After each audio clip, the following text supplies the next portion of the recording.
It's really, really terrible.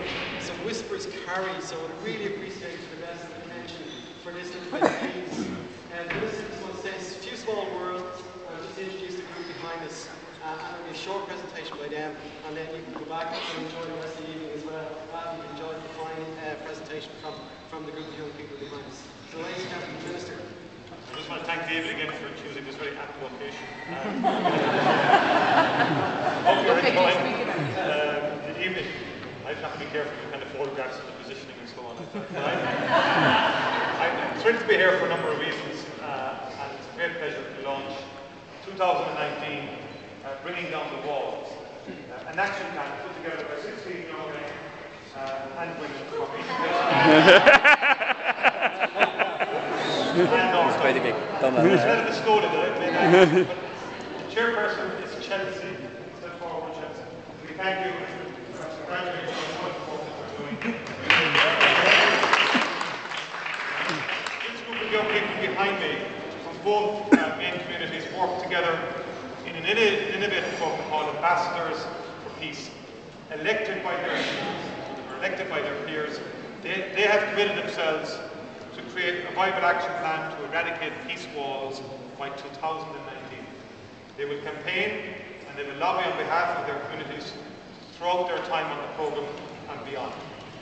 Alongside this considerable task, the young people now aged between 14 and 18 years of age will undertake formal and informal training which will enable them to become active members of civic society, representing the needs of their communities and the young people from their neighbourhoods.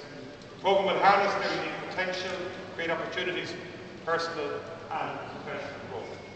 The greatest strength of Ambassadors for Peace is that it is truly a youth-driven programme, and its aims and objectives very much reflect the concerns and aspirations of young people. At the height of the troubles, as we know, peace walls were put in place for a reason, to mitigate the effects of violence between communities living in close proximity to one another. I strongly believe that as peace becomes embedded in Northern Ireland, and as communities begin to interact and confront the legacy of the past, local communities need to be empowered and given the confidence to remove these barriers.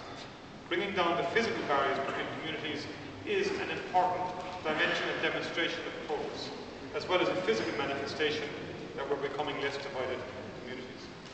I spoke earlier about the fundamental importance of young people in sustaining the peace and building a shared future. Many of you here will have seen or experienced antisocial behaviour at interfaces. And young people are too often perceived as being perpetrators of such behaviour and, of course, the victims of it too. But we would do well to remember that those young people are in the minority in their communities.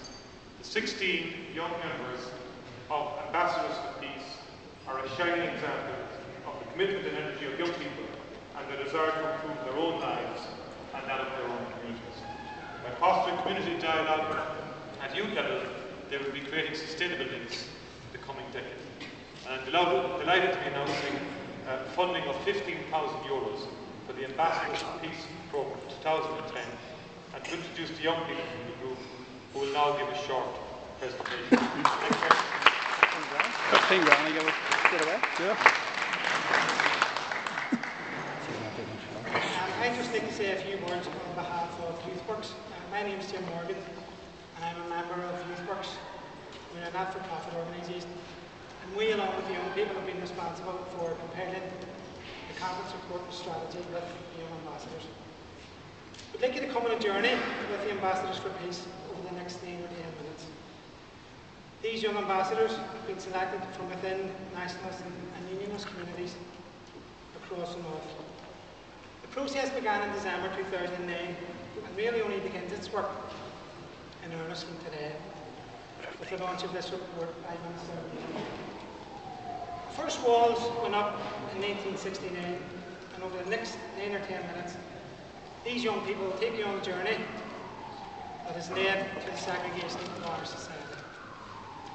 The second part of the drama will outline the significant events that need to take place for the walls to come down. This is a 10-year process, so it's not going to be achieved overnight. And it's about working towards the 50th anniversary of the walls actually going up. The sound in here is very difficult. It's echoing, as people would be aware. So I would please ask for the next 10 minutes, if if you could put your mobile phones on silent, and you could just try and give us your undivided attention to the young ambassador.